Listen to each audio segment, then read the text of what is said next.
Today, we are going to deal with a very important people skill, and that is very concerned with many of the people or the employees who are working in an organization, and that is known to be as attitude. Yes, we have heard this word many times, but what does this exactly mean? When we talk about attitude, now let us see in simple words, it is something, a concept that talks about psychological attribute. So, attitude constitutes an important psychological attribute of individuals which shapes their behavior. In direct relation, we can say a attitude of a person is reflected into their behavior. When a person says that he likes or dislikes something, it means that his attitude is being expressed. Shemeron have defined attitude, and he says that attitude is a predisposition to respond in a positive or negative way to something or something in one's environment.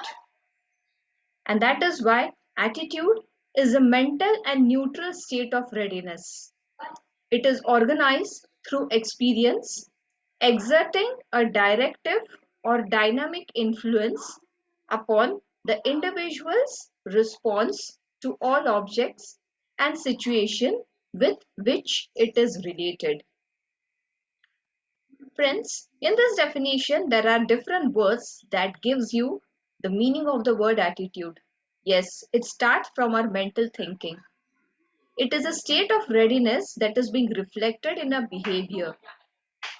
These behavior could be over a period of time just because of our experiences or just because of influence of certain things to the objects or situations in and around. When we say attitude, it is a mental predisposition to act that is expressed. Now, this expression could be in favor of something or it could be in disfavor of something. Individuals generally have attitude that focus on objects, people, or institutions.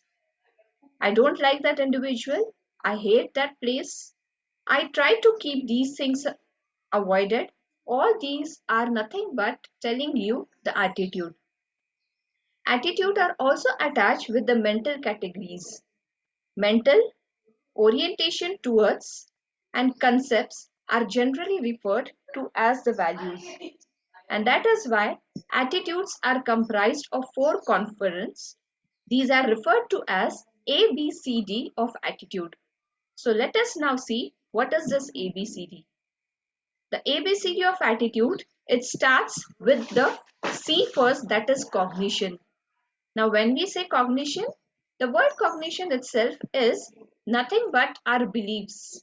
These are the theories, beliefs and expectancies that an individual have towards a particular object. So if I say that yes, I like a specific color, it means that is my perception towards that object. The second is the affect, that is A of the attitude. It means the affective component. The affective component refers to a feeling with respect to the focal object such as fear, liking or anger. So when we talk about affective component, it is feeling. The third component is B, that stands for behavior intentions. The behavior intentions are our goals.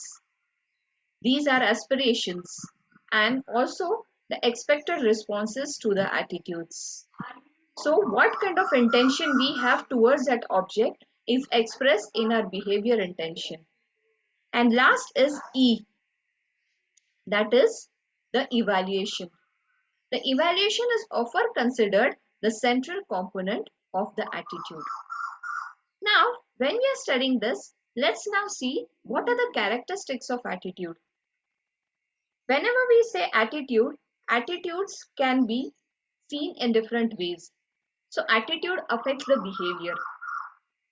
Some individuals have a natural tendency to maintain consistency between two attitudes. They have a proper balance between this. And This is being reflected in their behavior if there is no external intervention. It means that attitude is reflected into that behavior. Yet, second is attitudes are invisible. Attitude constitutes three psychological phenomena, and these phenomena cannot be observed directly. But at the same time, if you want to observe these phenomena, you should be very much be keen observer. Say for example, if a person is highly productive, it means that that person is having a high positive attitude towards the work. So attitudes are invisible. Third is attitudes are acquired. Now when we say attitudes are acquired, these are generally acquired over a period of time. These could be on the basis of experience we had in the past life.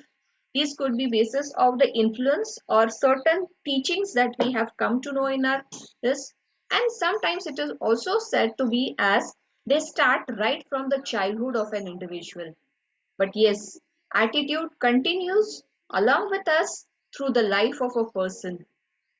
So, for example, we can see over here, if the family member is having a positive attitude towards business and negative attitude towards doing a service or a job, then there are likelihood that the child will inculcate similar thoughts in his mind.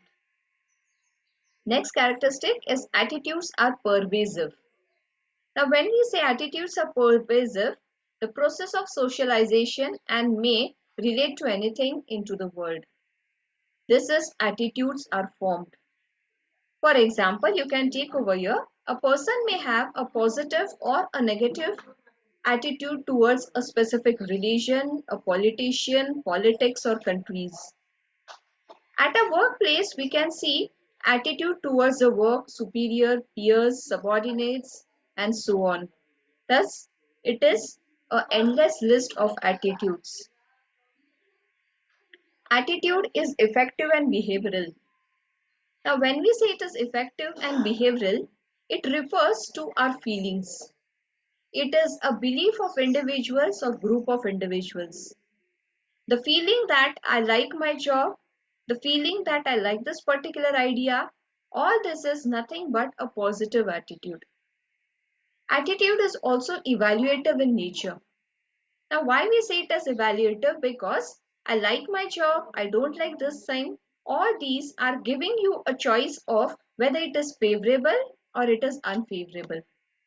And that is why attitude may be unconsciously held. As we have said that since from the childhood the attitude is being developed, attitude may be unconsciously held.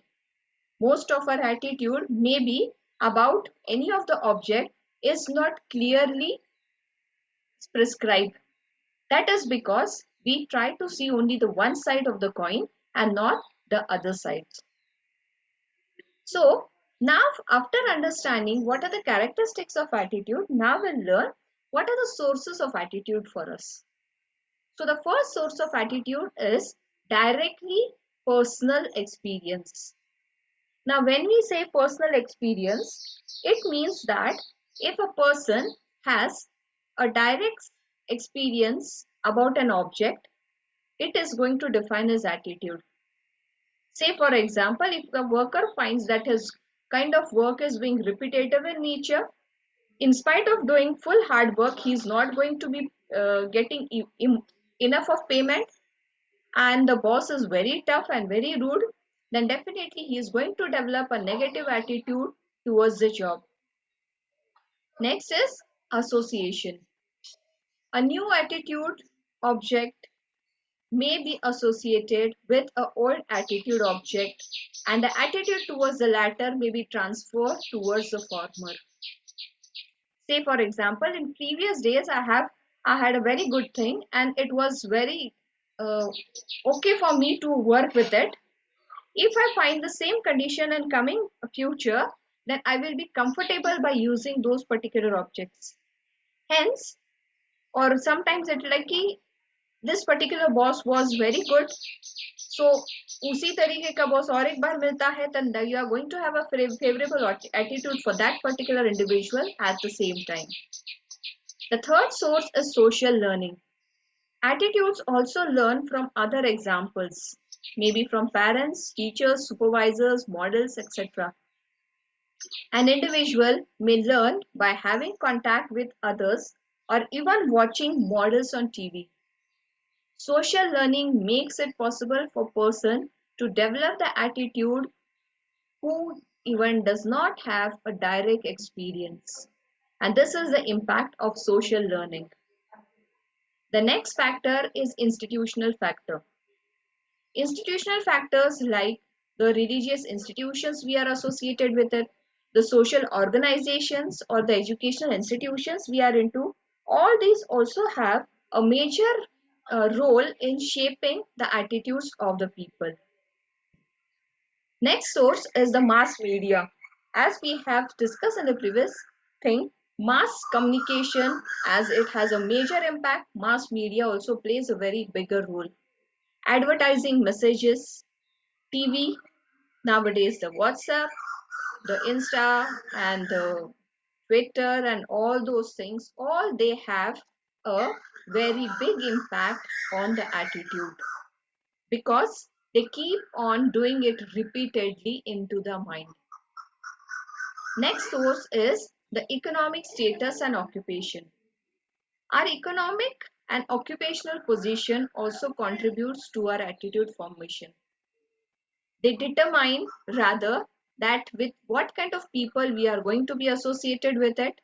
They are also going to tell us or going to make the kind of beliefs that what things are good, what things are bad, and where do we come from and what we are supposed to do. These things also make a source of attitude. So, after understanding the attitude, let's now look on how the formation of attitude is being done. Attitudes are being formed firstly by psychological factors. The psychological makeup of the person is made up of his perceptions, beliefs, ideas, values, and information he has. All these things will make him a define his own attitude. Say, for example, if a person perceives that generally all superiors are exploitative, then definitely there are chances that he will develop a negative attitude towards his superior. Family factor, as we have talked about this multiple times, family members who provide him or her with ready-made attitudes on issues could be like education, work, health, religion, politics. Same thing will be carried in the mind of that person. The third formation of attitude could be because of social factors. That means the kind of language we talk, the culture we are into, the beliefs we are into. And very simple example. That is why Indian culture is totally different to that of Japanese. Japanese is totally different to that of American. Nextly is the organization culture. Most of our lifetime we spent working in an organization. So, the organization factors such as the nature of the job, the factory layout, the fellow workers with whom we are working, the quality of supervision, then the rewards we get, monetary, non-monetary, all these things also forms our attitude. Last is your economic and political factor. These things we have already covered, but yes, economic factors, the kind of status we are into, the pleasure we are having, the things nowadays we can take working woman proportion, the male female gender equality, all these things are the economic factors that develop our attitude. And political factors, political stability and the behavior of political leaders greatly influences our attitude. So, after learning this, in short, just now take what are the functions of the attitude. Basically, there are four functions of attitude. The first is adjustment function, ego defense function, expressive function, and knowledge function. In adjustment function, attitude helps the people to adjust their attitude towards anything. Positive attitudes toward the organization helps the employees to adjust themselves well in the particular organization. Ego defense functions talk about how to cope with a situation, especially in the condition of guilt or a threat. In expressive function, the function helps by expressing the central value and self indemnity. It could be like expressing the culture, expressing the manner we relate to the groups. All these things are about your expressive function. And the fourth function of attitude is the knowledge function. This function helps in providing a stable, organized, and meaningful structure. And it also provides the standard or frames. This is especially applicable in consumer behavior. So this was all about attitude. Thank you so much.